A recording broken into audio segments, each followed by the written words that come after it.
Bolt your windows. Lock your doors. Check your closets. Look under your bed. And then prepare yourself.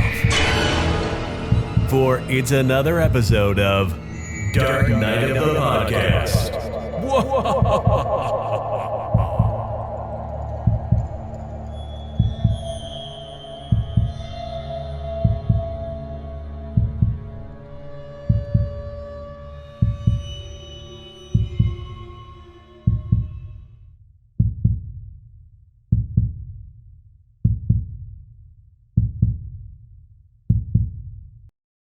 Guys, it is this. Wait, hold on. What's it? I was thinking of that fucking photo of you. It's looking like Sheryl Crow. Let's just start with that. Happy Halloween. Have you guys seen Troy dressed like a woman? I've heard so many different takes on what Troy looks like. Sheryl Crow, Mary Chapin Carpenter is who I think he looks like. We've got him looking like Agnes from the Black Christmas remake. One thing I'll say though, you don't look soft and you don't look feminine at all, Troy. I'm not demure. No, tell him who you're dressed as. Let him know. Oh, I went out this weekend dressed as Elle Driver from Kill Bill.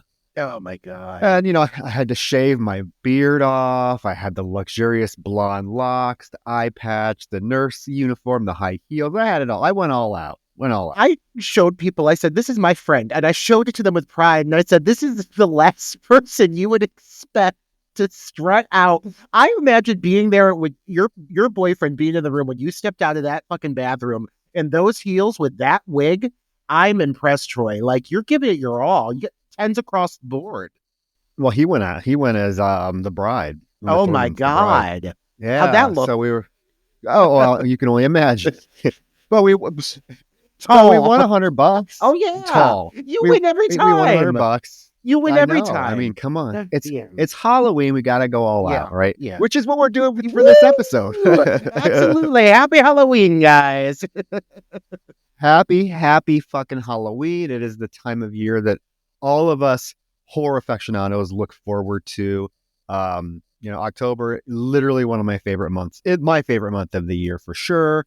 I just love spooky season. I love the weather change. I love everything horror related. I just love it. So we're coming at you today, dropping this on Halloween, and it is an appropriate title. One that I'm surprised we haven't covered sooner. But I guess it's better sooner than later, right? Because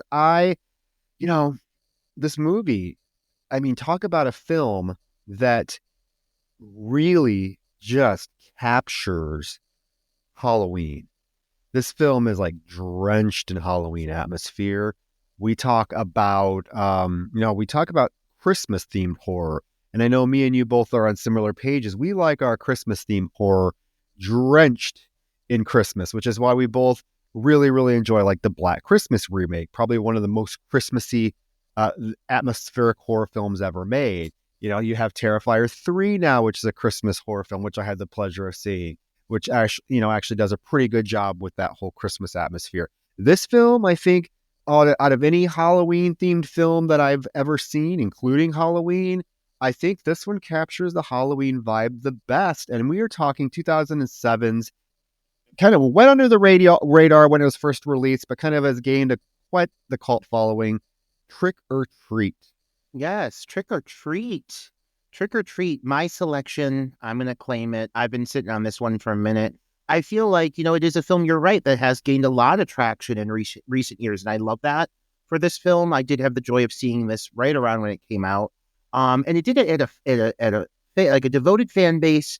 But in the last few years, it's really grown and it's become a lot more mainstream to the point that now you see, dolls and costumes and mascots. And, you see it all over pop culture, which I think is really exciting and interesting that this film developed that kind of just intense fan base over time. That's really kind of heartwarming to see for this movie, because if you are a Halloween purist like Troy and myself, we like our holiday horror films, but Halloween, this is the time of year. This is what we all count down to, good movies that we can watch at this time of year. And if it feels like it, all the better. Like, that's amazing. And you're right, Troy. I mean, that's a lofty lofty statement that this film feels more Halloween than any other movie out there, but I have to say, every frame of this movie feels of the season. Every single fucking frame, from the color palette that they use to the usage of shadows to you can feel the cool breeze in the air. You hear it in the wind. You hear it in the chimes in the distance. It feels stark at times. Everything about this movie feels of the season. And no wonder it's developed the fan base it has. It's like no wonder, because truly this is a phenomenal movie. I am not normally a fan of anthologies. I like my feature length films where I can tag along with the character from beginning to end and get to know the cast and get to know what's going on. But this film does such a great job, Troy, of making it feel cohesive. I don't even care. I was going to say, this film, it's an anthology film. It is 4 very distinctly separate stories, but I don't think it is a choppy anthology film. Like, it's definitely not something like Creepshow or like VHS, where you're getting 4 distinct stories that are separate from one another. Yeah, they have like the film or whatever that runs through them together, but like this one, it's so seamlessly put together that it doesn't really feel like an anthology film, even though it is. And I think, going off of what you said, I think one of the reasons why this film has developed such a strong following is because you get a very memorable, very fleshed out, distinct looking villain with some personality to him. Little Sam has some personality. I mean, the little costume, this little 3-foot long thing wearing, those orange pajamas with that round burlap sack head and carrying the little lollipop and the teddy bear. That's an iconic image. And I think that, in the annals of horror, if you want your villain to stand out, you gotta give him a really great aesthetic. Look at like Art the Clown, going back to Terrifier, because, Art the Clown is probably now the most recent horror villain to kind of take on an iconic status. But you got Little Sam here. And I think that when you have a character that visually interesting and appealing, it's only a matter of time before it does take off. And you're right. You see the dolls. You see in any horror conventions we go to, there's always Sam the doll.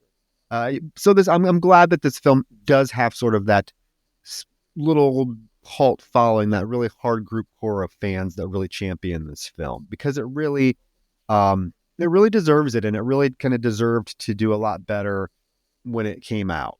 It's surprising to me that this film is like looked at as like having gone under the radar, like, or even released as an indie title. Like, when you look at the cast, this is a stacked cast. Like, when you look at the production value, like, director Michael Dougherty has several recognizable titles under his belt. He was a writer before anything. He wrote fucking Urban Legends, Bloody Mary. Jesus Christ, one of the worst films I've ever seen in my life, but okay, I'm here for it. It introduced us to Rooney Mara in a cameo role. Oh. I know how you love her. Oh, yeah. But he also, so when he, as a director, he also did Krampus. And I think, like, really worth acknowledging here that, 2 very distinct, very memorable holiday themed horror films, each with like a mythological kind of fantastical element to them. This guy does really well injecting fantasy into his horror.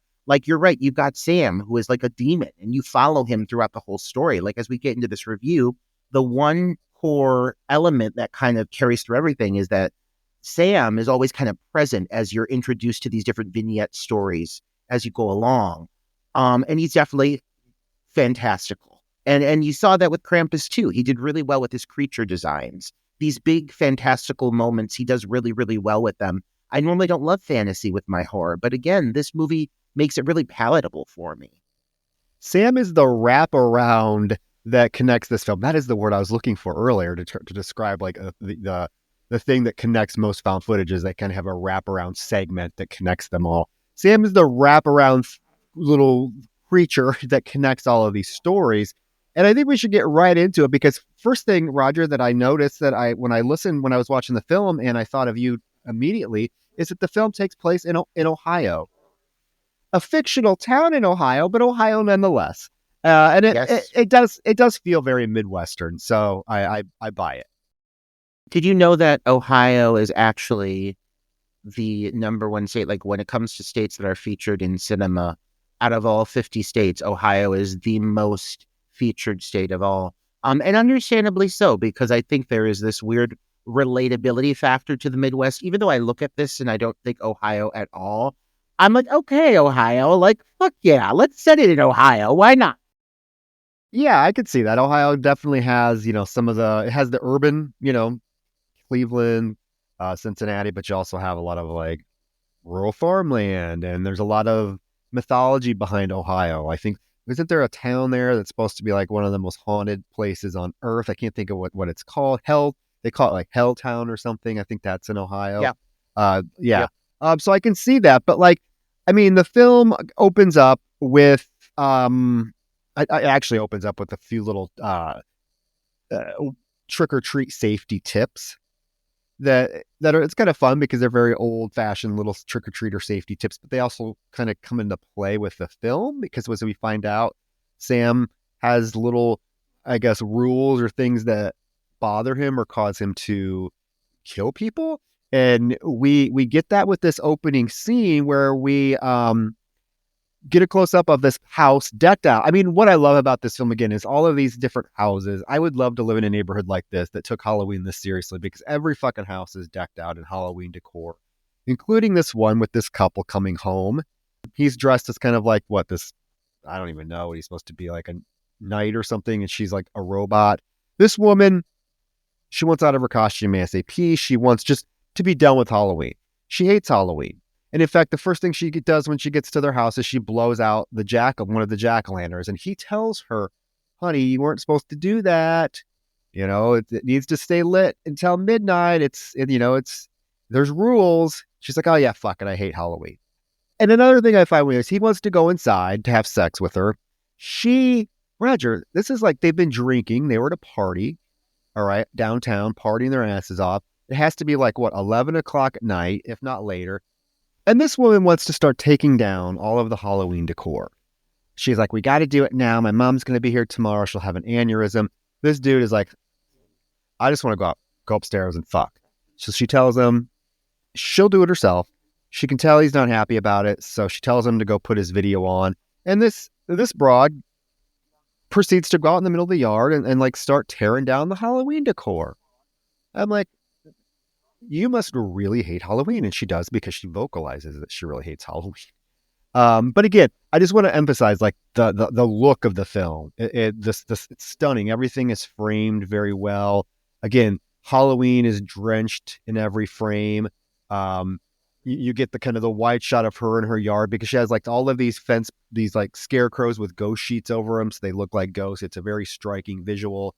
Somebody's watching her from across the street in kind of a white scream mask, and she gets a little concerned about that before she realizes it's just a teenager waiting for his friends to pick him up.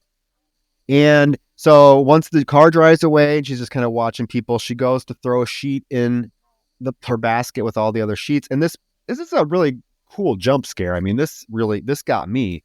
When she throws the sheet in, something immediately jumps out and fucking attacks her. I mean, and it's violent. It throws her onto the sidewalk. Those poor kids are trying to trick or treat. She's being brutalized until we see like her throat be slit with a unique weapon, which is a lollipop that has been bitten into a jagged edge. So it's a very striking, very like punch impactful opening scene that really sets the tone for the film, I think. This is a film that really knows how to utilize every second of the film and pace it out perfectly, because there's several moments here that like build suspense.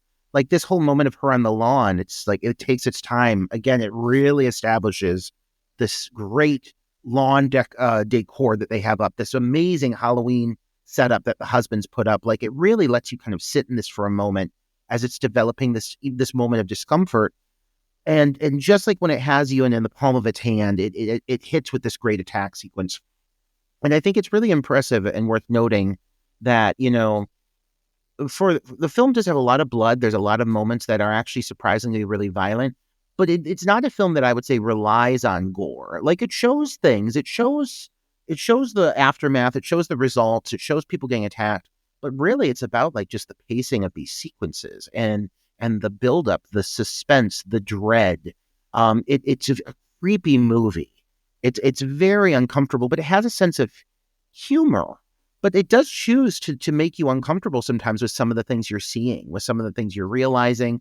It has a mature sense of humor. And when it does choose to show violence, it does it in a very intentional and almost elegant, beautiful way. Like this blood spray against the white sheet, this like red splatter of blood in front of these children as they run off screaming. They don't show you a ton, but it still feels really kind of visceral and violent. And I just really think that this opening kill is such a great introduction to the style of this movie, because this movie has its own unique style, unlike any other film I can think of. And everything leading up to this moment of the husband waking up with the porn tape playing, coming downstairs, and this great reveal that's coming up. I mean, it is clear that they had every fucking storyboard, every frame. They knew every shot they wanted with this because it is so masterfully executed and so intentional with everything it does. It's such a wonderful introduction to the film.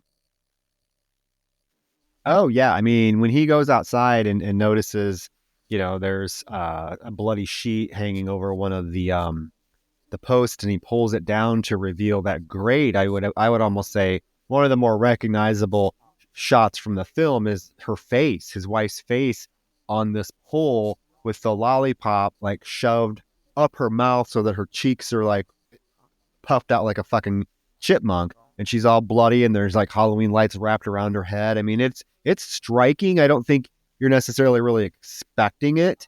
So it causes, again, that little bit of a gut punch that you're really not expecting in this type of opening that seems to be moving so fast. But like, yeah, I mean, it's a great visual, a great way to open this film. I do also like that it then transcends into the opening credits, which are very like 50s comic book style, which also fits the film, which also fits some past anthology films like Creepshow. But I appreciate like the stylistic choices and all the little nods they're doing to like films that came before them as well. Oh yeah, leading into the comic elements of this film it's so smart, because every once in a while you get these beautiful like illustrations that come up on the screen that almost are more violent than the actual sequences themselves. It's sometimes almost shocking what you're seeing in the animation, so you have to pay attention. But this opening credit sequence, fantastic.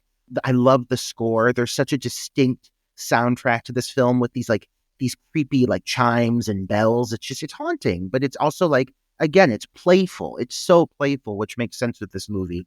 And I do love the little detail when the husband is coming out before he finds his wife's head, as it turns into that animation. Such a great transition. The detail of like, you had seen the fake limbs hanging around down the lawn earlier, and now it's clearly the wife's arm with the ring on it, but he doesn't notice it because it was so similar to the decor. It's just, the little details in this are so well executed. It's important also to note that once the film gets going, once we get past the opening credits, the film is told in a very non-linear style. It cuts back and forth in time, which you think could get annoying, which you think could get confusing. But again, I think this film flawlessly achieves what it set out to achieve with doing this sort of timeline. You just get little words on the screen, like as we transition out of the opening credits, we see the word earlier. And now we cut to downtown Warren Valley, Ohio. There's a bag being dragged through the streets. It's downtown Halloween celebration. Everyone's out in their costumes. People are partying. Kind of reminds me of the Halloween party vibe you get from the movie Hellbent. We go into a costume shop where, I mean, these people talk about waiting until last minute, Roger. This is Halloween night, and these girls are just now trying on their costumes. They're in the dressing room talking about, their boobs falling out of their costumes. There's a little boy that's peeping through and seeing these girls with their big old jugs and their bras. Little note I did notice on the IMDb is the little boy that's peeping through the dressing room is the same little boy that is actually in the Sam costume for the entire film. But these gals come out, and you have Little Bo Peep, Snow White, Cinderella, and the very hesitant to come out because she thinks she looks 5. One, Miss Anna Paquin. My. I love Anna Paquin so much, Troy. How do you feel about Anna Paquin? I love an Academy Award-winning actress. Fly away Anna home, Anna Paquin.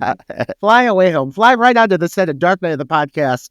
Join us for an interview, Anna Paquin. we love These Anna two gays would, oh my God, we were just gushing over her. I love the X-Men. That's why I bet you that's why she's in this movie. Because he wrote he wrote several of the scripts for the X-Men series. You know, he worked with Bryan Singer. Bryan Singer produced, he produced this film. Yeah. So that's probably how they snagged her because, it's really, I mean, Anna Paquin, she's not like she's not like an A-list actor. She's not like a Julia Roberts or anything, but I mean, she is an Oscar-winning actress. She did win an Oscar. So seeing her in a film like this, I was thinking they had to really have enticed her. But then also apparently she loves the horror genre because she did that short cameo in Scream 4 with Kristen Bell, and she's in True Blood. So I really think Anna Paquin is a fan of the genre, but I love seeing her in this. Oh yeah. She's good. I mean, let's be honest. None of these gal characters are given much to do. They are part of one of the stories, but like, if I'm being honest with you, Roger, I'm going to say that the story with these girls, not Anna Paquin. Don't get on me for coming for Anna Paquin. Just the story with these gals is probably my least favorite. Like it's my least. It's the one I'm least engaged with. Yeah, and I mean, even in saying that, like, I mean, I still really enjoy what they bring to the table with these gals, and I think even though you don't get a ton of development with them overall, I do have to say the dialogue written, the banter amongst them is genius because everything they're saying, like you're listening to them talking about the year before, where one of them ate bad Mexican, and they're looking for guys, fresh meat. Like it's just pun after pun after pun after, like, it's very intentional. So it's really smart. It's well written. It does kind of, we breeze through the girls. A lot of times I feel the girls are transitional for the other storylines. And so you come back to them, but the payoff for them is such a great moment that it's like, okay, I'm fine with it. They're just the connective tissue for the rest of the stories. Yeah. I was going to say their story feels like the most glossed over. But there is a lot of revealed. It's Laurie. They're talking to Laurie about tonight is going to be her first time and that she needs to choose the right guy. And like, you're very right. Everything sounds very like, oh, these are just, some beautiful gals that are out trying to find some dick, but it becomes way more than that as the big revelation with these girls is revealed later in the film. But yeah, they want some fresh man meat. Who doesn't? And in fact, Danielle, who is Laura's sister, the blonde dressed as Cinderella, she even flirts with that cute checkout boy at the costume contest wearing his little elf ears, and she invites him to the party that they're going to later on. One thing you'll notice with these gals is they're gonna fucking hit on anybody with a fucking pulse. Anybody. I mean, if you're there in front of them, you're game. Troy, if you and I were there, they'd try to fucking date us, and we'd be like, we're gay men. They'd be like, we don't care, because at the end of the day, their overall goal is not to have sex or woo these people. It's something completely different, which I'm sure if you've seen the movie, you're aware of. But I do love how, like, they play this group of girls as just being, like, super horny, and everything they're doing is in fact very intentional, even down to them dressing so sexy and everything. Like, they're luring guys. Like, they know what they're fucking doing. They're luring guys. Exactly. They have to, the costumes have to be very intentional. And I love that the costumes are all like, Disney, like fairy tale, very fitting for thematically, especially like Anna Paquin dressed as Red Riding Hood. It's all very intentionally done. We transition from the girls to that little chubby Charlie. Oh, that portly little fucker. This little fucker. Yeah. Miserable little kid. Like, I could not imagine having this little fucker in my class. Because this little fucker is just walking down the street, knocking pumpkins off. People spent a lot of time putting these fucking pumpkins up. He's knocking them down to the ground. He goes to a house that clearly says a note on it, please take one piece only. He fucking takes the whole bowl and pours it into his trick-or-treat bag, but he's caught. He's caught just in time because Mr. Principal, Stephen Wilkins, comes home. And is like, I love the line. I mean, it's just funny. He's like, Charlie, that can't be good for your diabetes. He tells him, you know what? You need to sit down. You're not going anywhere. Just sit down for a minute. Charlie really doesn't have any choice but to sit on the porch with Mr. Wilkins as they prepare to chat. Now, we do go back to the girls for a brief moment as they're walking through town. They're talking about Lori being a virgin. This is going to be her first night. She says she always wanted her first time to be special, and the girls are kind of making fun of her. This is the moment they bump into the couple from the opening scene, which again, really clever. If you're paying attention, you'll say, oh, that's the couple from the opening scene, because the film, like I said, is told non-linearly. Back at Mr. Wilkins, they're sitting on the porch. Mr. Wilkins gives Charlie a chocolate bar and takes out a butcher knife and proceeds to tell him that, he's going to carve this pumpkin, but his dad, he's like, you know what, Charlie, I just can't believe you stealing candy, knocking jack-o'-lanterns over.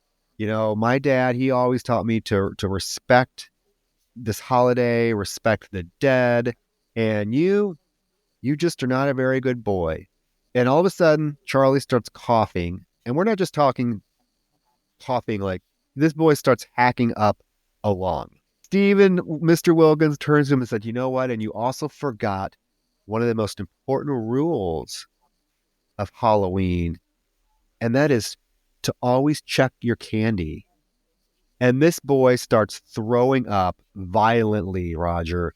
Violently. This is probably one of the more violent throw-up scenes I've ever seen in a movie. It's almost comedic how much chocolate this child vomits up. Like it's literally just pouring out of him. It's gushing down the steps. You hear it too. Like, again, the sound in this film is phenomenal. The churning and the gurgling of his guts. This kid is one line. Other than that, it's just puking, eating and puking. But my God, this scene, I mean, for being a day player, this kid gets a moment that is very memorable because he pukes so much. It is shocking. And then he collapses atop the principal. And it turns out that the principal poisoned this child. He makes it very obvious right away. He's like, I killed this child and I'm in fact maniacal. And now it's first twist. And this film loves throwing curveballs at you. First twist. This guy's a killer right off the bat. And so now we go into the principal's world of being a serial killer. It's just such an unexpected shift in story and in tone almost. I did not anticipate going this way, but here we are. This guy fucking just killed a child. Yeah, but then there's also another twist with him coming up as well. And I was like, holy well, there's a bunch of twists with this character. The next one in the plot, I was like, what the fuck when I first saw it. But yeah, this kid literally dies or on his lap and on the front porch. So he has to take this child into his house, and he's dragging the child, and he does get a knock on the door, and he opens it, and it is these three kids that we follow that have a pretty prominent role in the movie. We got Macy and Sarah and Chip. And we follow these kids, but they scream when they see him because now he has blood all over his shirt. But then they act like they're just playing. They're like, "Oh no, we're just teasing you, mister." He goes to give him candy, and they say, "No, we actually don't want candy. We want to know if we can have one of your jack-o'-lanterns. We need it for a scavenger hunt." He's like, "I guess as long as you don't smash it." So they get one of his jack-o'-lanterns and head out. Right behind him is the first real glimpse of little Sam in his costume. Adorable. The little orange pajamas, his little perfectly round burlap sack head with those two, button eyes. And he takes a piece of candy and he takes off running. It's kind of our first glimpse of this little character. It's very clear that Sam is played by a dumpling of a child, which you did state is that the little boy from earlier. That makes complete sense. Petite, tiny. I love how small Sam is. He is so not what you would expect from a focal villain. He has little hands. He's always scuttling about. Even when you hear him make little noises, they're the sounds of a child, which does definitely amplify the creep factor when you think about it in the long run. But yeah, he's so unassuming, and that really works in his favor. Because I cannot think of a lot of other memorable villains that fit that kind of description. The closest thing I think of could be maybe Gremlins, they're cute, but they're also violent. I can't really think of anything else that even falls under what he is, which is this cute, but also terrifying little creature. He's so unlike anything else I can even categorize him with, And again, I think that's why the movie has such a strong following, because you have such an iconic character, iconic looking character in Sam. Back with the girls, they are going to, the three of them, Maria, Janet, and Danielle, are going to leave Laurie because they're getting some dick, Roger. They saw those two guys from the news van putting their equipment away, and they walk up to these guys and like, ooh, that's some big equipment you got there. Hey, we're going to a party, but we have one problem. We don't have dates. But they're going to leave Laurie, because she needs to find her first. They are not going to take her. They want her to go out and find her first, her first man, her first encounter. Now we get this whole, gag is what I want to call this, in the backyard with Steve, Mr. Wilkins, Principal Wilkins, trying to bury these bodies. And he has the hole dug, and as he's putting these bodies in, he's starting to bury them. We find out that he has a son, because his son Billy screams from the upstairs window, "Dad, come on now, I want to carve jack-o'-lanterns. You got to help me with the eyes." And the dad's like, "Oh, Billy, for Christ, I'll just keep it down. You're going to wake the neighbors. Watch Charlie Brown. I'll be up in a second." And this kid says, "Charlie Brown's an asshole." I need to point out here that the actor playing Steven is Dylan Baker, who is, he's a great actor, but he is a comedian. He definitely has there's a tone of humor through almost everything he does in this film. Occasionally he gets real dark, and it works really well. Things I would not say about Dylan Baker, though, he is not sexy. He is not.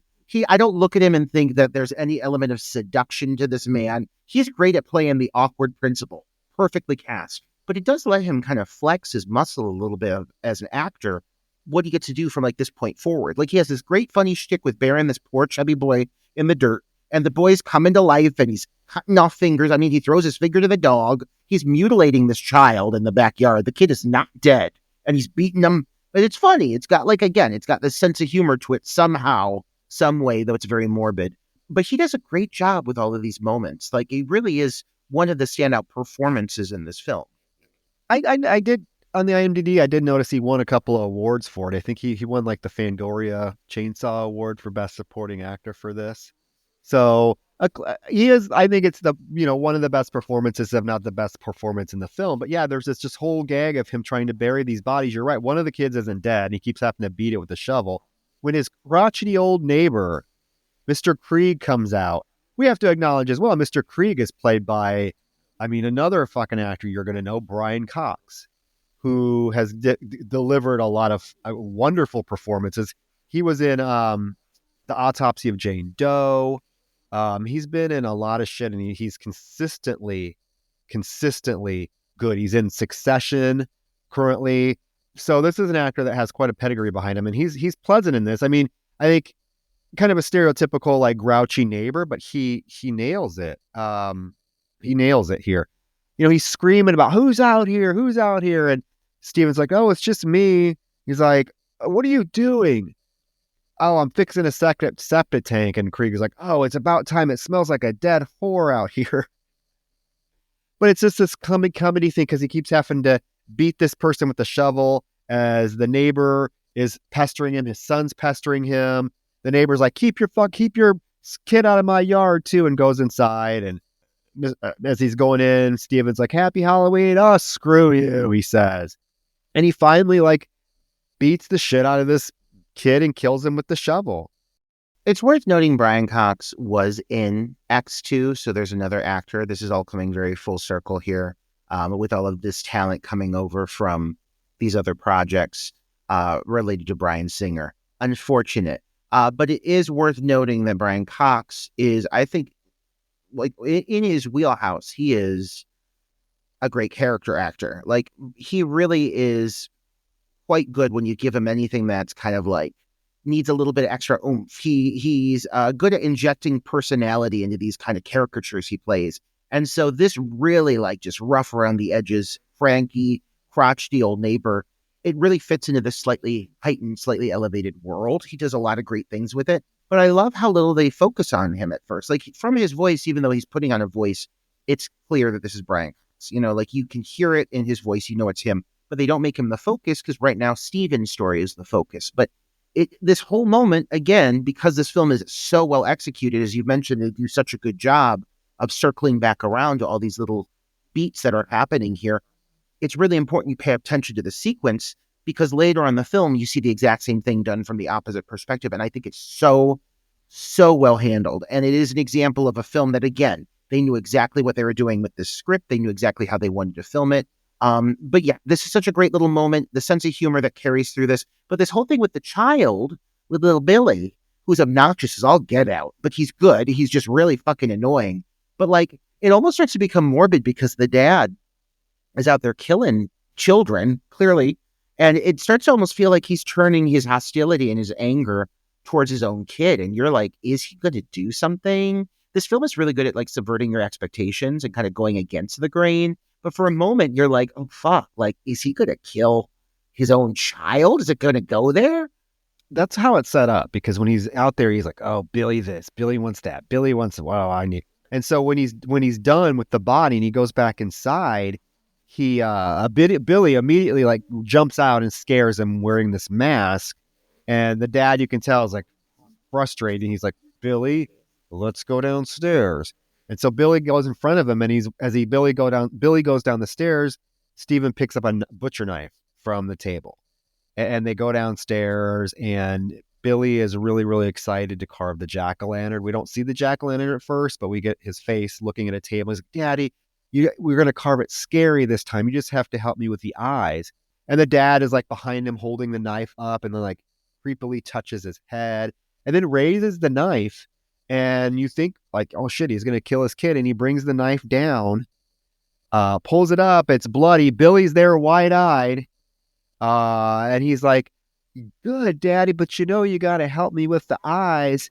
And the camera scans over and we see that it is fucking Charlie's decapitated head. I mean, so now this little fucking kid is in on all of this fucking murder that his dad's doing. I mean, no matter how you shake it, this is dark and demented, but for some reason, somehow, some way, it still has an element of levity to it. And I can't wrap my like mind around how they managed to do that, but they do it. Like, they still pull it off. It's kind of like, oh, haha, this child is excited to carve into this other child's face with a butcher knife like it's a pumpkin. And for a moment, I thought that the dad was stabbing the child. Like, okay, like they play with these things and it's so weird, but it works. It lands so well. And so this is kind of like, in a way, it feels like this is the first kind of chapter conclusion, but like you can't say that because characters and elements from other stories still continue and carry over into the next moments. And it's so awesome. It's so well handled. Yeah, you think Steven's story's over, but Steven still has a fucking pretty big part in this whole thing, in this whole night, in a very surprising way. But yeah, the head reveal, the decapitated head looks great. Great practical effect. It's shocking. And now we kind of know why Billy's a little annoying twat, because he lives with a fucking serial killer dad. How else are you going to act? Okay, now we go back to the trio of kids that just left Steven's house. And they are knocking on your door, Roger, because this is you answering the door. Miss Henderson. Oh, my God. This, if you're going to use the term icon, use it right. This icon is a moment worth remembering. This busty, bosomy broad opening the door, being like, oh, yeah. Like, yeah, that's me. Having that swingers party. Like, you barely see it, but there's fucking in the background. You hear it. You smell it through the screen. You see it in the fear in the children's eyes. I love this woman so much. I want to hang out with her. She's drunk wearing her cat costume, and she meows at him, and they're like, oh, that's a good costume. And she shakes her little ass at him, like it's her tail. Ask them if they want a drink. Do you want a drink? I won't tell. Does she say that? It'll be a little secret. I think that's what she said. The one girl's like, yeah, I would do. But then Macy's like, no, we just want one of your jack-o'-lanterns. And she's like, oh, okay. She brief. This broad's in this movie brief, but she's one of the most memorable aspects of it. They get one of her jack-o'-lanterns, and then they run into Schrader, character of Schrader, another teenage boy, who is pulling a cart with some jack-o'-lanterns. And They're apparently Macy's like, we're still short. I know where we can get some. So they pull their little wagon up to a house that literally, oh, such a beautiful image. This home has dozens of lit carved jack-o'-lanterns. It's such a, like I said, such a striking visual. And it's the home of Rhonda, this awkward child. Rhonda, dressed as a witch, comes out. And they kind of leave Schrader to sweet talk her. And he's like, oh, did you carve all these pumpkins? And she's like, yeah, I made my costume too. So they're luring poor Rhonda into a situation that this poor gal, just leave this poor girl alone, because what happens with this whole story is they just would have left little Rhonda alone. Well, I mean, I feel bad here because, well, first of all, they make the bold choice of calling her Rhonda the R word, which I'm just putting it out there. That did not age well, even from 2007. Like, that is not that long ago, and they're using some choice words here. So let's just throw that out there. But okay, I'm gonna roll with it, because then they're like, no, she's an idiot savant. She's clearly autistic, is what it is. But her form of expression is through these beautiful pumpkins. These carvings that she's crafting, they're everywhere, and it's an excessive amount of pumpkins. It's too many pumpkins, but clearly this is her thing. And so she comes out. One thing I like about Rhonda, she's confident. She comes right out. Schrader is, I guess, sent in to lure her, though I do feel like there's an element of him that is like genuinely not wanting to hurt her or harm her. Like, there's an aspect of his dialogue, the way he handles it, that sounds genuine, and I like that about his character. But she comes right up. She's like, you like what you see here? He's like, did you carve these pumpkins? She's like, I did. And I made my costume too. You like it? And he's like, yeah, fuck yeah, it looks great. Like, I mean, she's like, yeah, it does. She's like so into it. And I like how, like, surprisingly confident she is at first. Go for it, Rhonda. Go get him. Well, all the girls in this film are dick hungry, including Rhonda, apparently. And Schrader, I could see him easily sweet-talking this girl. Yeah, so now we go back to downtown where this full party is in swing. We kind of scan through the crowd until we get into an alley where this woman is making out with this guy in a vampire costume. And, I mean, they're going at it heavy, Roger, and they're really into it. And, I mean, there's crowds of people, like, literally, like, 6 feet away, but they don't care. They're going at it. I'm assuming they just met. So good for them, casual sex in an alley. Why not? He starts going down on her, and she is having the fucking time of her life. She's experiencing all kinds of pleasure until she looks down and realizes that she is bleeding profusely. I feel like I feel like this woman has to be quite intoxicated for several reasons. We'll touch on all of them. But, like, at first, yes, she is in the throes of ecstasy. Like, she is up against this wall. I'm assuming she has no idea who this man is. I will bet you anything. He's wearing a dramatic facial mask. And, like, you can't tell who it is. And I think that's important. Like, first viewing, I don't think you know who this is going to be. And kudos to them for pulling off that surprise, But so he's really into it. And, yeah, and he makes her bleed all over the place. And then for a moment, they practically recreate the Helen Shivers chase sequence from I Know What You Did Last Summer. She's running into the crowd, screaming. Oh, my God. I have the same note, Rogers, Helen Shivers, because it is very much that scene. But when she realizes she's all bloody, she looks up at him and he has fangs. Now, are we to believe or to buy or to think that he, like, is like biting these women with these plastic fangs, or did he do something else? I was a little confused. We'll get to the whole fang revelation. I shouldn't have spoiled it so soon, but put a pin in this and we'll come back to it, because I was really confused about, like, what he did to her specifically. But yeah, when she realizes she's bloody, she takes off running down this alley, and it is beat for beat Helen Shivers' death scene from I Know What You Did Last Summer. I mean, we see the band walking by, except this girl gets to quote unquote safety because she gets to the sidewalk. She flops on the sidewalk. People are there. She immediately approaches the first people that are there in front of her for help. And it is that couple from the opening scene, that girl in her fucking robot costume. And, this poor woman is bleeding. She's pleading for help.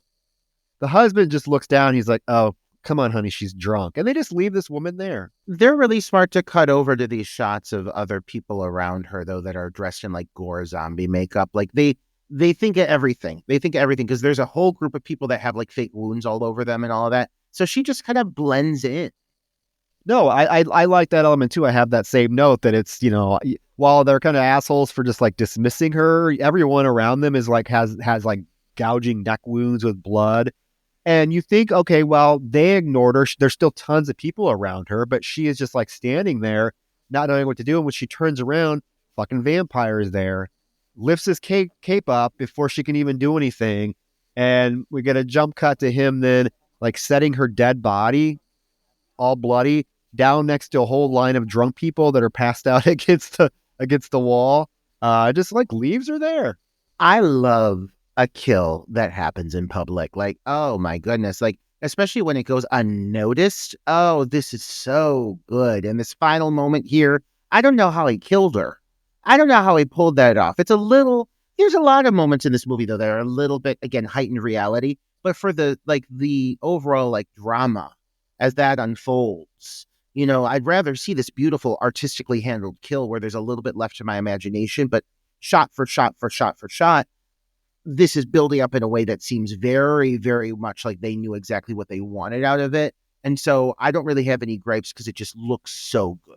Yeah, the public, a public kill in front of everybody is really cool. We've gotten several iconic, public kills, Scream 2, but like one film I mentioned earlier, Hellbent. I'm also wondering if maybe they got a glimpse of Hellbent before making this, because again, the whole atmosphere of like the outdoor party on Halloween night and people in their costumes reminds me of Hellbent. And then Hellbent has that wonderful public kill on the dance floor that kind of could mirror this one. So again, I'm assuming it's intentional. If it is, I fucking love it, because the alley chase is definitely intentional to mirror Helen Shivers. And again, I fucking love it. When a film like this can make a homage to another film and do it in a very successful way, I'm all for it. But no, now this unknown woman is dead. Now we cut to the kids. Now we got 5 of them now. So we got Macy, we got Rhonda, Schrader, Chip, and what's the other girl? Sarah? Yeah, Sarah. Yep. Okay. So they're pulling jack-o'-lanterns in this wagon. Again, a very unique visual because the jack-o'-lanterns are lit. And Chip is conversing with Rhonda and tells her, you must really like Halloween. And she's like, oh, you mean Samhain? And she goes on this long Wikipedia definition of Samhain and Halloween and All Hallows Eve. And then she ends it very abruptly with, I like your eye patch.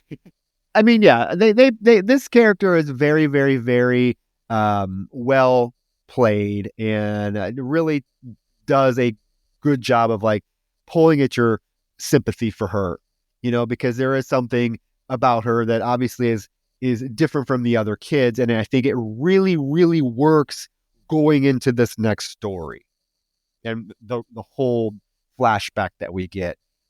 So they arrive at this rock quarry, Roger, and Macy tells them that they are basically there to pay their respects to the dead. They have 8 jack-o'-lanterns that they're going to use, and the kids are like, what are you talking about? Who died here? And Sarah's like, oh my God, is this where the Halloween school bus massacre happened? And Macy's like, oh, shut up. You let me tell it. Oh, yeah. Macy's the dom in this group. It's clear. Oh, she is definitely, yes. Yeah, she has control over them all. But she starts telling the story, Roger, and it is a flashback to 30 years ago. And I'm going to say probably the standout sequence from this film. I'm going to say it's probably the one that everyone, if they saw this film, whether they liked it or not, remembers. And again, it's distinctly because of the visuals, right? We get this, basically the story is, we get this school bus. It is a school for different kids, disturbed kids. And there's 8 of them that go to this school. And we see them in the bus. I love the lighting. Everything about this just looks so fucking good. But the most striking imagery are the kids in these costumes. I don't know. I've seen them, and I'm sure you've seen them. And I'm sure if you've scrolled through Instagram or something, you've seen those photos of old, old, old Halloween costumes. Like before you could buy them in stores, like old homemade Halloween costumes. How fucking creepy they look. That's what these kids are wearing. And I mean, it's a striking image. Wouldn't you say so? My favorite is the demon with like the little demon head on top. Oh, I love that one. That's my the favorite. mask. Oh my God, it's so creepy. Yeah, these children are haunting. They will haunt your dreams and turn them into nightmares. And this whole story is actually the whole flashback sequence is one of the best handled moments of the film. Because even though, I mean, they use terms like that they're implying that these kids are like not well, or that there's like a darkness to them, but you as the viewer don't see it. Like, like it really just reads like these are special needs kids and these parents want to get the fuck out of this. Like they don't want to deal with it, which gives this whole story an element of sympathy, especially as like one of the kids starts to become aware of what's happening. It actually does get kind of like, it tugs at your heartstrings a little bit, like these poor fucking kids. That's what I was thinking. I was thinking these kids are played off as being more of special needs than like disturbed or whatever, but like they were just kind of dancing around that. Regardless, they're creepy. They're just kind of sitting there, and like the one has just like this, it looks like it's just a mask cut out from a paper bag. I mean, it's just creepy. But yeah, so basically the story is the bus driver, this day, he is taking a different route. He's not going home. The kids aren't going home because the parents, Roger, have become burdened by these children. So they pooled their money together and they are paying the bus driver to do the unimaginable, as Macy says. And so he drives the van through a gate to the edge of the rock quarry, and he begins to like give the kids candy because they have the little trick or treat bags. You also notice that they're chained to their seats, like with chains. We're not talking like seatbelts. These little fuckers are chained to the seats. And you're right. The one kid dressed as Dracula, he starts to catch on and he starts repeating to himself, I want to go home. I want to go home. I want to go home. And as the bus driver is walking to the back of the bus, this little Dracula somehow gets out of his chains, gets to the bus, to the driver's seat of the bus, puts it in fucking drive, and he wants to go home, Roger, because he floors the fucking bus, and it goes off the side of the cliff. I love the cinematography here, because we see the bus go off the cliff, and then the camera's just still for a few seconds. Doesn't move. We're just watching the edge of the cliff, and then all of a sudden, it kind of swoops over the edge of the cliff, and we see the tail end of the bus going underneath the water. I love that shot so much. I have the exact same shot noted here as well. Like it is so beautifully handled. And again, like I'm going to keep coming back to this, but the artistry of this film, the fantastical elements really allow for some great creative moments. And this is one of them. This whole flashback sequence is so beautiful. And even the transitions, like this is a little note, but like as Macy starts to tell the story, she turns and looks over the quarry, and it's like the dark, it's nighttime, it's dark, it's foggy. And you see these like leaves like flutter by the screen. And as they follows the leaves, the mist parts to reveal the flashback, like the trees, and it pans down with the leaves moving by the screen. And I think it's just like, wow, like what a beautiful transition. And so it handles all of these moments so masterfully. And, a lot of times we acknowledge like CGI as being something that we're not huge fans of. I think a lot of horror movies feel the same way, but I think this film is a great example of a movie that utilizes CGI in a way that is creative, and it isn't dependent on it. Like there are several moments of practical effects later in this film when they need to bust those out, they do. But some of these like transitional sequence and everything, the digital elements, I don't mind them. I think it adds again to the fantastical elements of the movie. Yeah, I would agree. They're never distracting. I mean, this is such again, a beautifully handled sequence. It's haunting. It's told to us that the bus driver was never heard from again, though we do see that he survived. He crawls out of the bus onto the shore as all of the kids' masks pop to the surface, which I think was also very, very, very effective. And again, kind of heartbreaking. I mean, these are kids, and I'm wondering, like, was the bus driver, was he gonna like kill, like shoot these kids? Like, how was he gonna dispose of these kids? I wonder. That was my question. I was like, I don't think it didn't go as planned, obviously. So was he going to literally like kill 8 kids? Wow. But again, a great sequence. Again, if you've seen this film, it is the sequence that sticks with you. I guarantee it. So we go back to the group of kids, and the plan is to go down to the quarry and to leave 8 jack-o'-lanterns by the edge of the water for the 8 victims. So they go down. There's like this old, like creepy, like whole elevator that my little ass would not be getting on, Roger. But these kids have no qualms. Macy Schrader and Sarah get onto the elevator and leave Chip and Rhonda there, give them the keys, and they're like, you guys only fit 3 at a time, so you're going to have to come down later. So I'll send the keys up for you. Now we leave this moment for a few seconds to go back to town with Laura, Miss Anna Paquin. She is walking through town, Roger, scoping out guys. And I love this because like every guy she sees, there's something up. Like she sees one guy that's really fucking hot. His girlfriend comes over and starts like sitting on his lap and like making out with him. And then she sees that big burly man dressed as Tarzan until it turns around and it's a fucking woman. this burly woman. And Danielle calls her and tells her, have you had any luck? And she's like, no. She's like, well, you're going to be happy because I have a guy here that wants to meet you. And how dare she? I know it. How dare she do this to like? I mean, like, I guess it again now, like understanding the context, but still, like, how dare she have her beautiful Anna Paquin-esque sister with this guy, this big baby man? That seems like for her first. Come on, have some higher standards. I get it. The girls are chomping to the bits. They're wanting to get this over with, and understandably so. But really, like, that seems like a shitty thing to do. Yeah, because we cut over it. It's this big man sitting in a diaper. He's just sitting on the ground in a diaper. And I like the Laura character. She's like, well, is he cute? And Danielle's like, he's nice. And she's like, oh, he's hideous. And then as she's on the phone, I guess the whole purpose of this scene was to set up the fact that we see, and she sees the vampire that killed the girl a few moments ago staring menacingly at her. Yeah, this whole bit, it's kind of like back and forth. Anna Paquin doesn't get a whole lot of time, but I do love like the fact that she's dressed like Red Riding Hood. You get this whole like moment of her following this path on all alone. But overall, like it's intentionally kind of being vague about what's happening here because there is a big twist coming here in a little bit.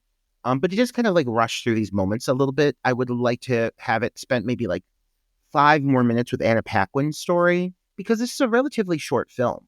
Like this is a pretty short film. I really think that she could have maybe used, if anything, her bit could have used a little bit more time to base.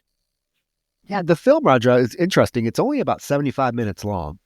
And it goes by pretty fucking fast because the final credits are about 5 minutes of the film. The film's running time is 80 minutes, but about 5 minutes of it is the closing credits. So it's about 75 minutes long, and it breezes by. So I can't imagine anybody, the very, very dull and cliched criticism of a lot of horror movies.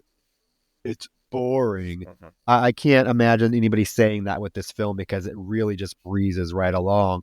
And now we cut back to the kids. So Rhonda and Chip head down the elevator. They get out. And again, talk about fucking atmosphere. This setting is so fucking creepy. It's dark. There's little tendrils of fog swirling up from the water. You can like feel how like dark and creepy this location is.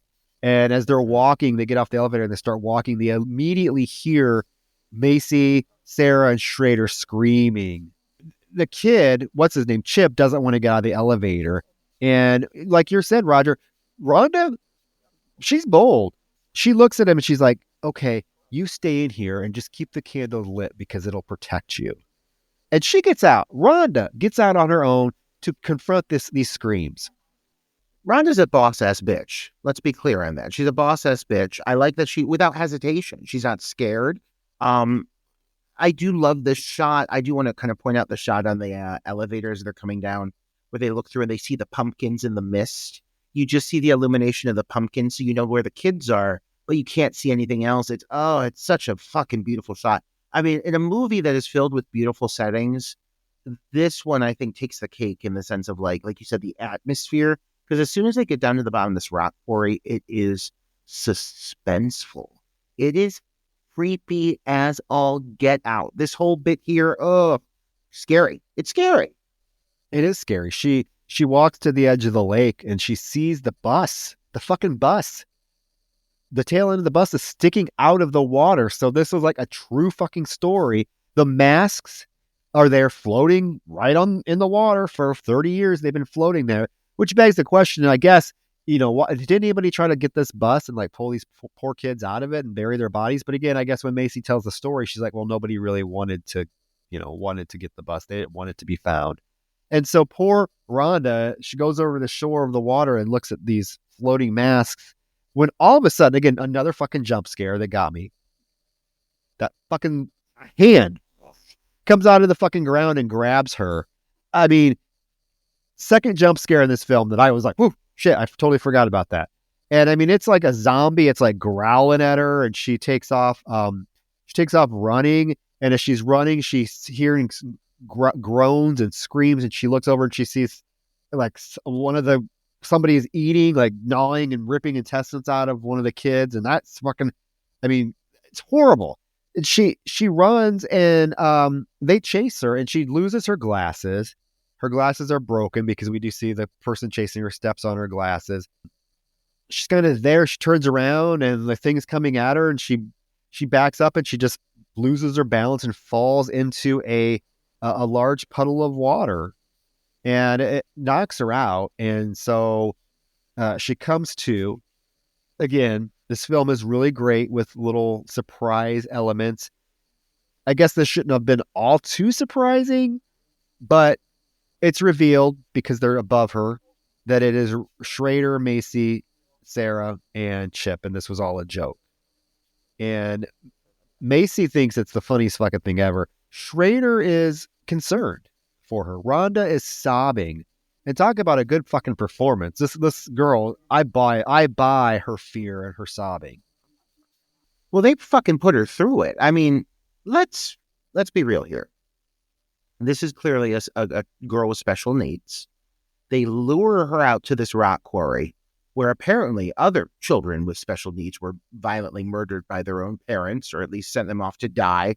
So they bring her here, and then they subject her to a full reenactment of these zombies coming to life and attacking her in this very elaborate scenario. And I do not buy that bus would still be there, but I love it for the sake of the drama again. But in all reality, is that bus going to be there clear as a whistle, clear as a bell in the middle of the daytime when there's no mist coming up from that fucking ravine? That bus would just be visible for anybody that walked by. But okay, fine. For the sake of the fantastical elements that exist within this film, the bus is now visible. They subject her to this horrific chase sequence. They break her glasses, and then they cause her to have a mild concussion.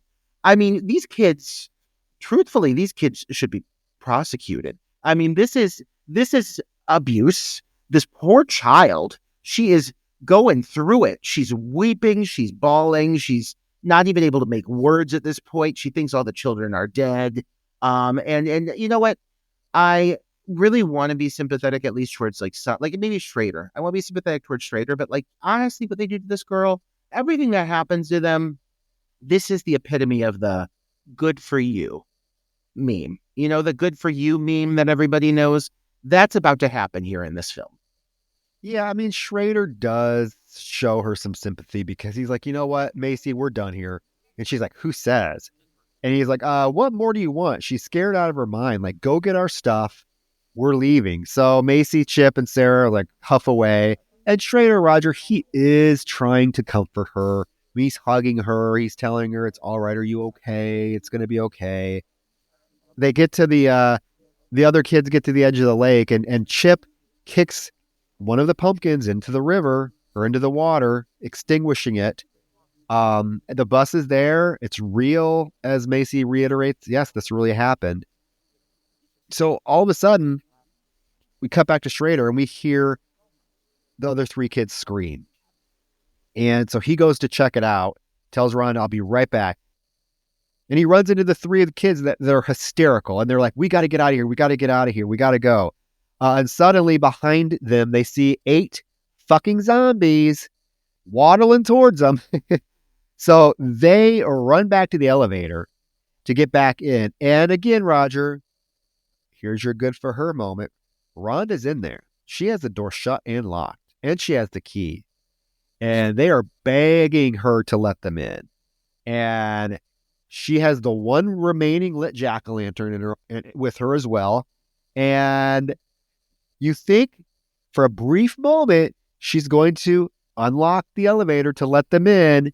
Instead, she pushes the button and starts to go up. And I love the fact that they're screaming at her. And all she does is stare down at them and just wave bye-bye. She knows exactly what she's fucking doing. Oh, but the sound design here, as the you hear those kids being ripped apart. Oh, you hear it. You don't see it, but everything you hear is almost more terrifying. You hear limbs, you hear guts, limbs being ripped off. And she's just on this elevator, just going up, not a care in the world. Emotionless. Her face is completely just like void of emotion. She puts her fucking pumpkins in her little wheelbarrow and she's off into the night. And it really is so satisfying because this is definitely something like, this was a very cruel prank that they played on this girl, and she got the best of them. I mean, like, overall, like, she showed them. It was so satisfying to see these fuckers like get their just desserts. We talk about movies where certain characters don't get their comeuppance. One of the cool, like, underlying themes consistently flowing a current throughout the course of this film is people kind of getting their just desserts, people getting their comeuppance during the Halloween season, people who do shitty things having it come back to haunt them, literally, you know? And so I do really feel like this is such a great conclusion. This is such a standout story here in this anthology. And yeah, the sound design here is chilling. Yeah, she does. Remember, she does see Sam too as she gets to the top and gets her little wheelbarrow and starts walking, and she looks over and he's there. He's there watching her. So Laura now is walking through the woods, this beautiful path lit by pumpkins, very autumnal. Like, again, you want to talk about a film that's drenched in Halloween atmosphere, this shot right here. And she's walking down the path. She runs into the vampire. And Danielle, because we cut to them, Danielle is worried about her. She's like, I don't know. I don't know what she's doing. I haven't heard from her. I'm just worried she's not going to be able to find her first. Well, she should be worried because we cut back and poor Anna Paquin is slammed against a tree by this vampire who looks her in the eyes and says, my, what big eyes you have. And then fucking proceeds to bite her. Predating True Blood, I must say. A sign of things to come, Anna Paquin. For Anna Paquin, yeah. Delicate and demure Anna Paquin as she's ravaged by this man. But I mean, for as maybe underutilized just elements of the storyline is, what it does build up to here, this whole reveal, everything that's happening with this moment, the conclusion is one of my favorite moments in the movie. Like, by far. Like, I love what is to come here. This whole reveal. The revelation. Yeah, the revelation is really cool. Well, so we cut back to this party that's going on in the middle of the woods, but all of a sudden, one of the girls screams because she sees something dropping from the sky. And we follow it, and it slams onto the ground, and it is Anna Paquin.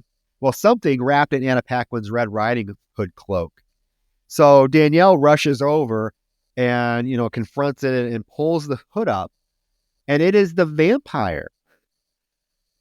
Shocking. Twist number one for this particular segment. Twist number one, who is like trying to talk. He's like, please help me. Please help me. And then we see Laura emerge from the woods without her red jacket, obviously. And Danielle's like, oh my God, what happened? You're late. And Laurie says, I'm sorry. It took a little bit longer than I expected. And so Maria goes up to the vampire and tells him to say, and he does. And she pulls out those vampire teeth. They're fake teeth. So again, it begs the question, like, Was he biting women with fake teeth? I don't know. Stabbing them? Like, what was he doing to these women to kill them? Because I don't think like plastic fake vampire teeth are going to kill anybody. I wouldn't put it past him now, knowing that this is something that he does, I'm assuming, regularly, is kill people. I mean, he's been handling his bodies with such care. I'm going to just go out on a limb and think that he has specialized teeth that he has had made that actually can cause damage, inflict damage. Because she pulls them off, and they're not just like the average everyday plastic vampire teeth. I mean, they're fake, but they definitely seem like they have some, maybe something a little more to the teeth part. I'm thinking they have to be able to stab because they look pretty fucking damn realistic.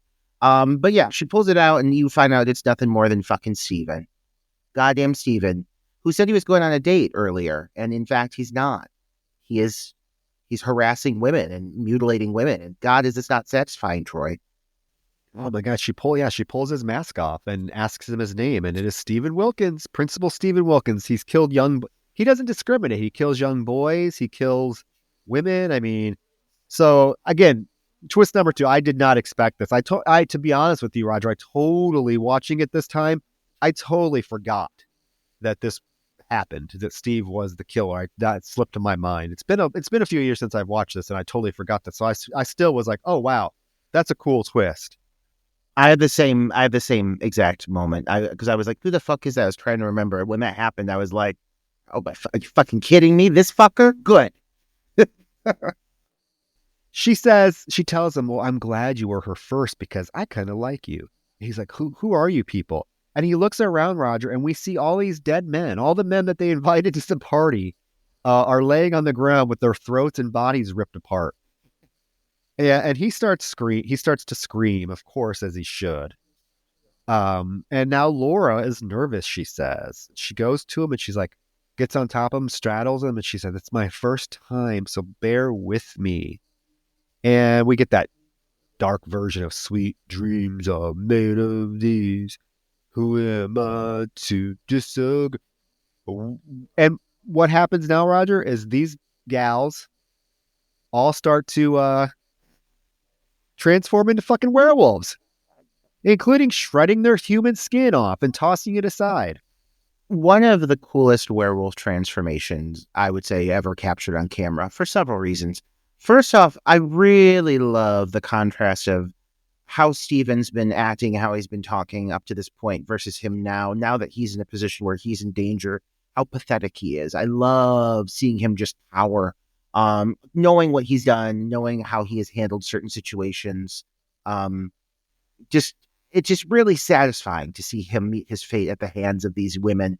And as it starts to build up and this music starts to kick in and all these girls are dancing and writhing and it's so sensual and it's a perfectly executed montage of this transformation sequence. And there are little glimpses of CGI, but for the most part, you're seeing a lot of fucking practical effects. And if any moment in this film deserves an acknowledgement for the practical effects, it's this, because yes, as they start to shed their skin, they are literally shedding their skin as though they're removing lingerie. And there's a sensuality to this moment as you're seeing their cleavage and their female physiques like writhing, but you're also hearing ripping and tearing and crunching of bones. It's just a really great contrast. And so when they do start pulling down their flesh, like pulling it down like panties, like stockings, kicking it off, and you're seeing these hairy werewolf arms, you start to see the jowls, the teeth, and you get these amazing close-up shots on these, what is like practical puppeteer work of a very, very wolf-like werewolf. And it is a striking visual. It's one of the standout images from this film, but this whole sexy striptease transformation sequence is just bonkers. It's fantastic. Yeah, you generally in werewolf films, I don't really remember many like werewolf transformation scenes that have multiple people.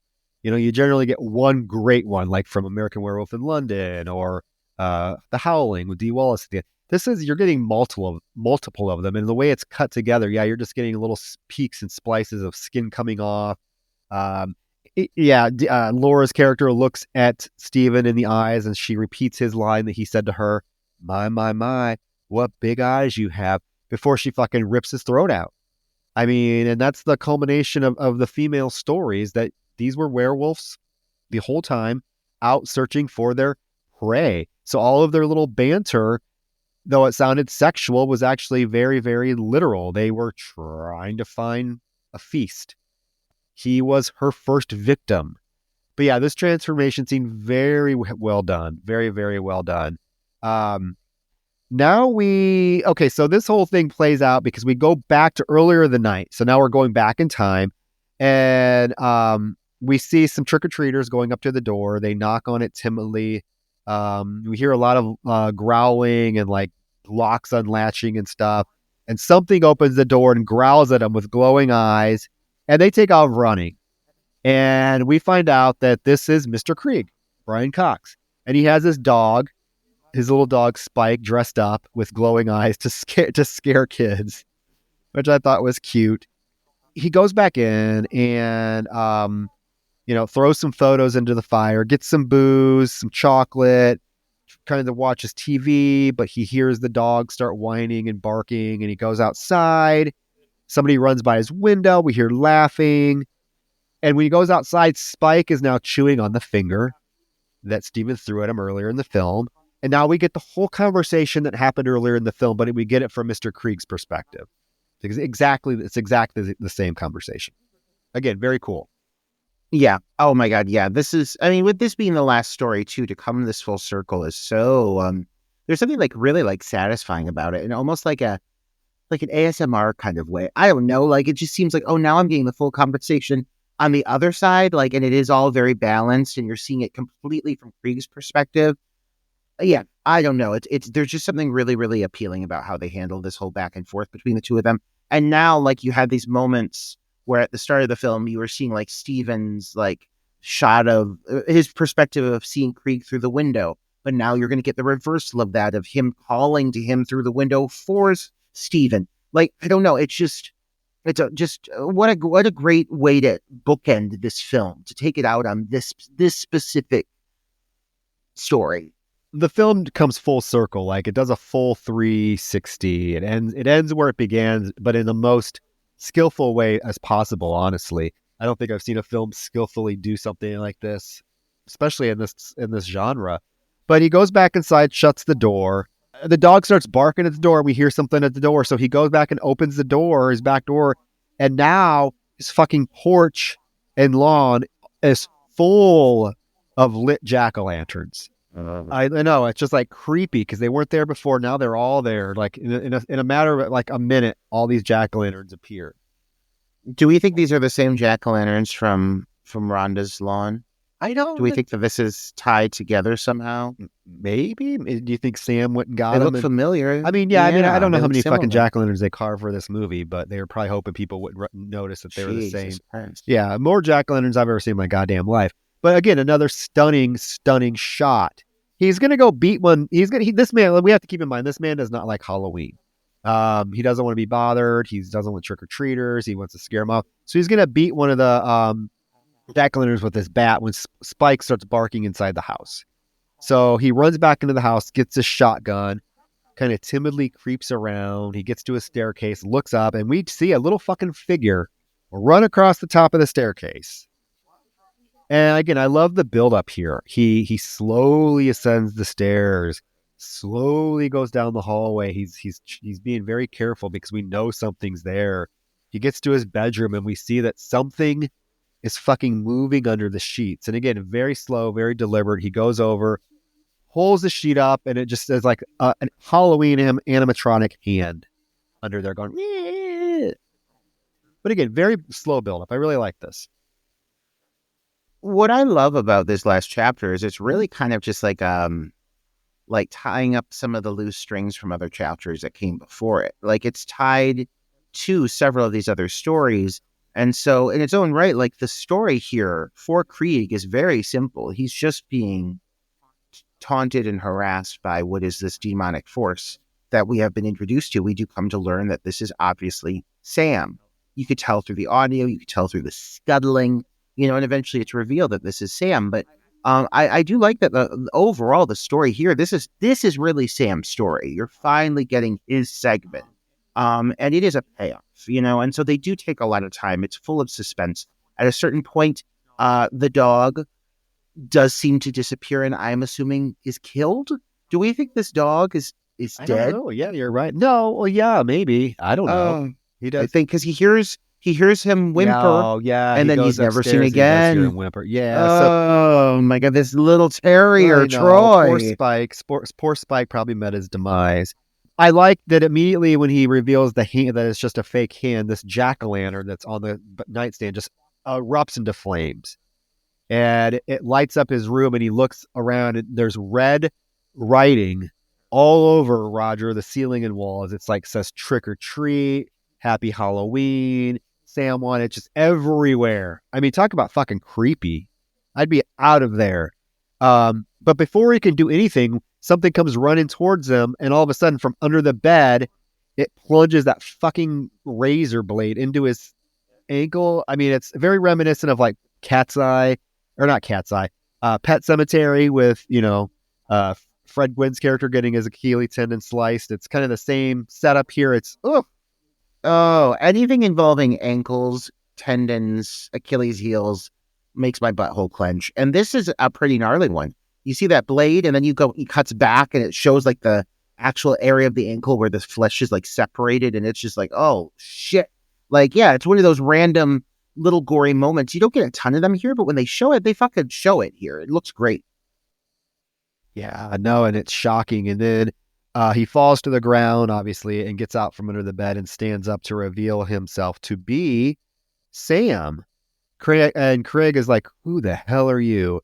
And Sam has that chocolate bar that he shows him, and he pulls the wrapper down, and inside the chocolate bar is that fucking razor blade. And he starts coming towards Krieg. Krieg, though, remember, had a shotgun. And so he grabs his shotgun and fires it at him, but misses, hits the pumpkin, and blows the pumpkin up, and then limps out of the room and tries to get downstairs, Roger, but he falls down the stairs because the stairs now are covered with Halloween candy, razor blades, glass. There's that moment where he hits the bottom of the stairs and his hands land and he lifts them up and he starts fucking screaming because his hands are just embedded with glass bits. It looks so fucking painful. This is like a reverse Home Alone, where it's now being like forced upon the actual owner of the house to go through all of this like horrible like harassment and taunting and like all of these like different traps that are set up. Like, he's being subjected to this, and it's really like this whole bit on the staircase, it looks so painful. Like, when he holds up his hands and you see just like his pulpy open wounds and everything, oh my god, it looks so painful. This poor guy. And this shot here, like as he gets to the door, because he's like struggling to open the bolt because his hands are so wounded, and you notice like on the ceiling for a split second, you see the shot of Sam crawling across the ceiling. And it's very much like we talk about little shots in this movie that seem like just very well-placed homages to classic horror in general. So many moments. This film is brimming with it. But for a split second, it feels very like Exorcist 3 almost. That same kind of, the same setup of that. You get that for a second. It's so cool. You get the same, almost virtually the same shot because you get a wide shot of him trying to open the door and right above him is Sam. And you hear giggling and he looks up and Sam literally like drops on top of him. And you're like, they're struggling for a minute. And, he's able to run against the wall and bash Sam against the wall so Sam falls off of him. And then you get that fucking, again, tying everything together, you get the shot of him now going to the window, banging for Steven and, Steven saying, fuck off or whatever and going in the house. Sam attacks him, knocks him to the floor. There's a struggle until Krieg is able to fucking pull off something I didn't expect. He's able to pull off the burlap mask. And we are revealed to see what, I don't even know how to describe it. It's like a pumpkin, deformed pumpkin alien skull fucking looking thing. It's a pumpkin demon skeleton man is what he is. He's a pumpkin demon skeleton man. He's got these big little black eyes and sunken in skull-like face, and he's very creepy. I'm going to say this, and listeners, you can feel however you want to feel. I am someone who prefers Sam mask on by far. I think seeing him is really cool because they do some great like puppeteer work here. It's obviously like a puppet. I don't even think it's real the way the eyes are moving. And it's all practical. I give them so much credit. I'm just not 110% sold on the design of it. But he's so great with his mask on that there's like, I kind of don't care because I got the full visual there. It's just like, I almost feel like I didn't need this, but okay. Yeah. He's very of the season. He's made of pumpkins. I mean, he is literally a pumpkin man, as we learn when he's shot here, because he erupts in pumpkin seeds and just mush. Yeah. No, I agree with you. I actually agree with you. I prefer Sam masked. I think the reveal, while it's cool and I know why they did it, I do think it's not necessary, maybe a little corny. But yeah, and so I definitely I prefer Sam with his mask on. But I mean, before Sam could do anything, unmasked, Krieg does get his gun, and yeah, you're right, he shoots him. Not once, not twice, 3 times. He shoots him the first time, the little fucker flies across the room and hits the wall. He blows his hand off. Then he walks up to him and shoots him twice more in the chest. And you're right, it's pumpkin guts and pumpkin seeds that fly out of him. So he goes to the phone to try to call 911. 911 puts him on hold. Yeah, they're like, can you hold? No, I have a fucking pumpkin man in my living room trying to fucking kill me. Can you please get here immediately? Like, really? The phone disconnects. And suddenly, if this poor man's feet are never going to be the same, because Sam's severed hand now plunges the fucking knife into his foot. I know, it's just a little hand. And he falls, and the hand starts scuttling across the floor and grabs, like, the hand literally takes it upon itself, Roger, to go get the mask. And as it's crawled across the floor, even Krieg looks at it. He's like, you gotta be fucking kidding me. I love that moment. I love that line. I love the delivery of the line. I love that little hand, Troy. It's a little hand. Let's be clear. It is the hand of what I would think would be a 2-year-old child. It is so tiny with little fingers, and it's just crawling around, being mischievous. And I'm a big fan of the fact that this guy can regenerate. Like, okay, like out of fucking nowhere, but this guy can just rebuild. Holy shit. This guy, for being a little nugget man monster, Sam is formidable. I mean, when he's attacking Krieg and jumping on him and shrieking like a goddamn banshee, like the screams of a child, and he's beating him, and he's physical. Like, he's not like, he doesn't look weak at all. He may be small, but he is like a little animal, and he is kind of terrifying. Oh yeah.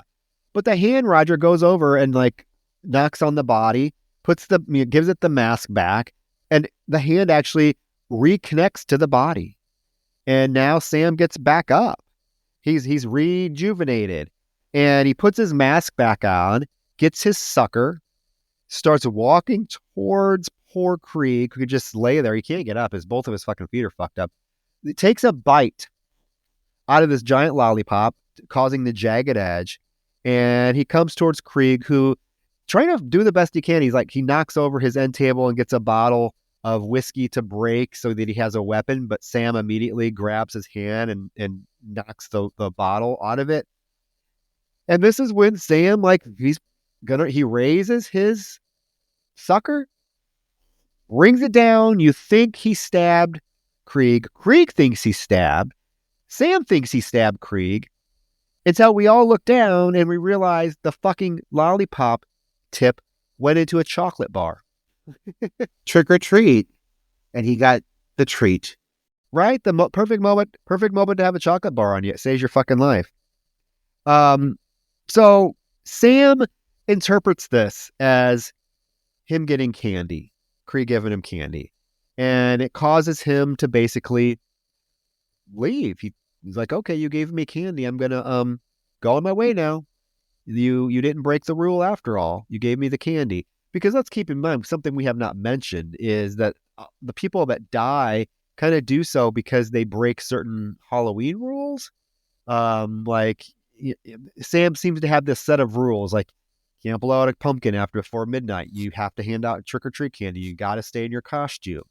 There's all these little rules that all these little characters seem to break that causes Sam to then unleash his deadly mayhem.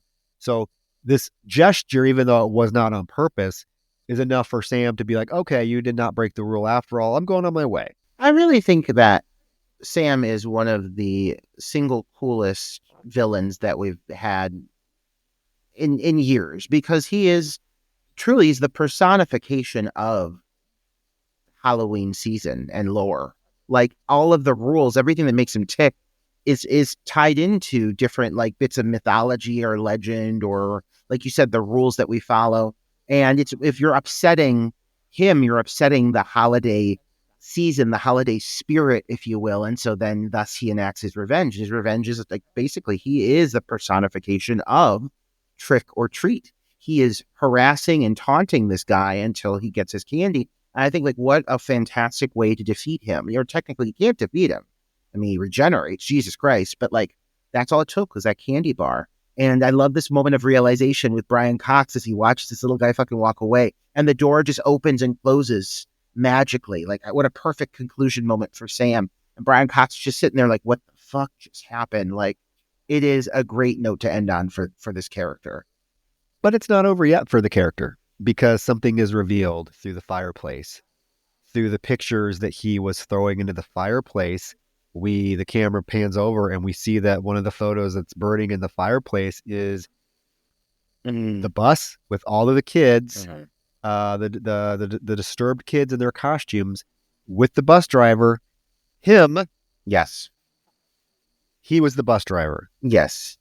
What a fucking reveal. Oh my God. I'm at the conclusion for Sam, to be clear, because honestly, this ending here is, I mean, in a fantastic movie, it ends on such a strong note. The fact that all of this comes full circle. There's no loose ends with this movie. Like it was all, even though this is an anthology, every story is dependent on the other stories in order for it to tick, in order for it to operate. They all coexist in this world so nicely together. And so when you get this conclusion here with Brian Cox, he opens the door, he's wrapped up like a mummy, giving candy to these young blonde children, and they seem very happy with him. They even say, "Oh, we love your costume as a mummy," and they like run off, you know. And it's so funny. It's like it's almost like he's had like an Ebenezer Scrooge kind of moment, though albeit brief, you know, where he realizes that he has to hand out the candy or else he might provoke this demon again. I like that he has this kind of where he comes to realize that he can't be a grump about the season. He has to give into it out of fear. I love that, but it is short-lived. It is short-lived. I do like that when he's outside, he does notice everything that we saw from the opening of the film. He notices the couple across the street come home, and that bitch seals her fate right away because she blows out the jack-o'-lantern and takes off her costume. We do see Rhonda walk by his house pulling her wagon. We see the SUV with the werewolf gals pull up and take off. So everything is like right there. So he goes back inside his house, a changed man. We think he's going to have a different outlook on the holiday and how he treats people. But he gets a knock on the door. And he goes to answer it, Roger. And who the fuck is knocking on his door now, Roger? Those fucking zombie children. My God, all of them. All of them. The zombie children from the bus have made their way out of sea onto land to confront their bus driver. And the final shot of him getting ready to scream, and then it fades into the closing credits with the comic books. Brilliant. We don't know what his fate is, but we can certainly guess.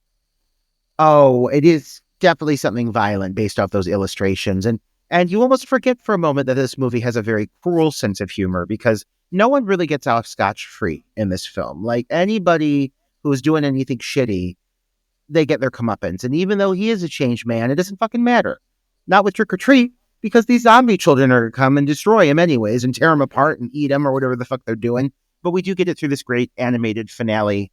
Let's find a little moment here before we break into the credits and that great score coming into play again. And it really just like, wow, what a note to take it out on. What a bang. What a great conclusion. And that beautiful shot sweeping through the town or through the street of all of these stories kind of coming together full circle, realizing again, like I said, they're all coexisting technically within the same neighborhood. I mean, yeah. What a beautiful fucking note to end on. What a great finale. A great finale, a great film, a great Halloween film. I mean, it's Halloween. We had to pull this one out because, yeah, one of my favorite Halloween films from the last, 20 years for sure. I really adore this film. And it's so fun and it breezes by. the Halloween atmosphere. I love the film, and I gotta say, we can't really talk about this film on the podcast without mentioning the fact that a sequel has been in talks for years, and we're going on almost 20 years that this film came out, Roger. It came out in 2007. We're quickly approaching 20 years, and are you surprised it's never gotten a sequel? I mean, I kind of, you have to know, like, this film was not a financial success when it came out. It cost $12 million was the budget, which I can see. But if you look at, what it made in theaters, it was like $27,000.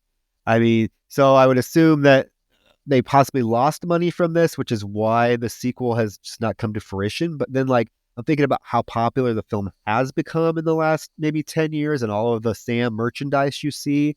I would think that a distributor would be like, hey, we have something really, really fucking cool here. We have a horror iconic type horror character that we can really milk. I mean, look what they're doing with, again, I'm going to mention it because it's timely. Look what they're doing with Art the Clown. They're really milking that for all they can because they know it's the money. Sam, to me, is a more interesting character than Art the Clown, and so I'm just surprised that sequels just never happen. I know the director has talked about it. He says it's still not out of the question, but God, we're going on 20 years.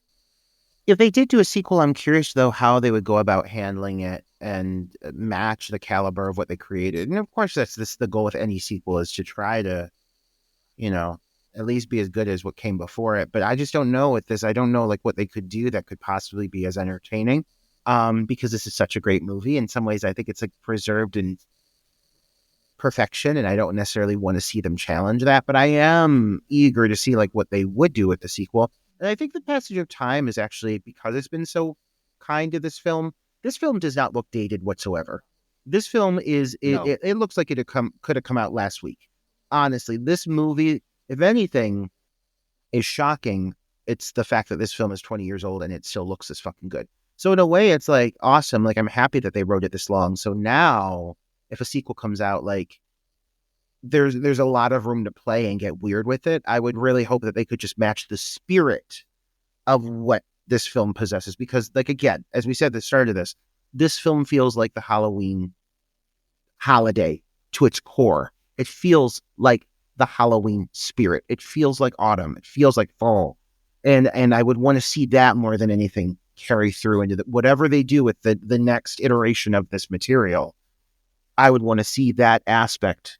That's that same tone, that same vibe. I would want to feel like a direct continuation of this movie. Yeah, and I think the director would be up for the challenge. I mean, he gave us Krampus, which is a film that's drenched in Christmas atmosphere, so I don't think he has the issue with that. So, but it would be interesting. I mean, there's so many routes they could go. That they could do another anthology. They could do just a straight film that focuses just on Sam. There's a lot of things they could do. But you're right. The film doesn't need a sequel. It's a great film, standalone film as it is. But just like I said, it just surprises me that with the character of Sam, who is pretty recognizable in the horror community, that they haven't made the push to make more films with him. But we'll see. Time will tell. Yeah, that was Trick or Treat, Roger. Happy Halloween, listeners. Hopefully this was a treat for you. Let us know your thoughts on Trick or Treat. It would be a treat for us, Troy? A fucking 5-star review and an actual written review. That would be a treat. We just hit 60. 4.9 and feeling fine. Yeah, Apple Podcasts, we got 60 ratings. We want more. Give us more. Give us a treat, or we might have to pull a trick on you and, I don't know, review a movie that none of you want to hear. But I don't think that's going to be the case with next week's episode. Now, is it, Troy? Oh, okay. We're going back to my pick. I picked for next week. Roger, I love to pick obscure stuff. I think we thrive when I pick up obscure stuff, or when you pick up obscure stuff, because you've picked up obscure stuff too. I'd like to expose our listeners to other films that other podcasts are not covering. Trick or Treat, a great film, but like virtually every horror podcast has covered it. So I wanted to go back to something that super obscure. And so I am pulling out of my big gay hat My Gay Hat, a film that you gay listeners, especially you gays, are going to want to check this one out if you've never seen it. Film holds a dear place in my heart because it was filmed in my hometown of Davenport, Iowa. And I remember being like, there would be like newspaper articles and it being on the news that they were filming a film in Davenport. We're gonna cover the 1991 film Beauty Queen Butcher. This film stars Troy as Elle Driver in the title role. Have you ever seen Beauty Queen Butcher, Roger? Absolutely fucking not. I've never seen this movie. I've seen the poster, I think like once or twice. I think one of them was you showing it to me, saying, just you wait, this is coming soon. Maybe here we are. And I'm ready. I'm ready to put on my crown. And embrace this film for what it is. You sure talk about it with a lot of gusto. So I'm feeling like this is gonna have to be quite a wild ride. It's pure camp. It's pure camp. It's like a super, super, super low budget version of like Drop Dead Gorgeous meets. I mean, it's low budget. It's campy. You get a man dressed as a woman playing the local pageant director. Guys, if you haven't seen Beauty Queen Butcher, even if you're not, check it out. It's pure camp. It's a lot of fun, and it's on Tubi. So check it out. And I have a feeling we're gonna have a lot to say about it next week. So with that, we will just bid you happy Halloween, and again, trick or treat. Happy Halloween. Goodbye.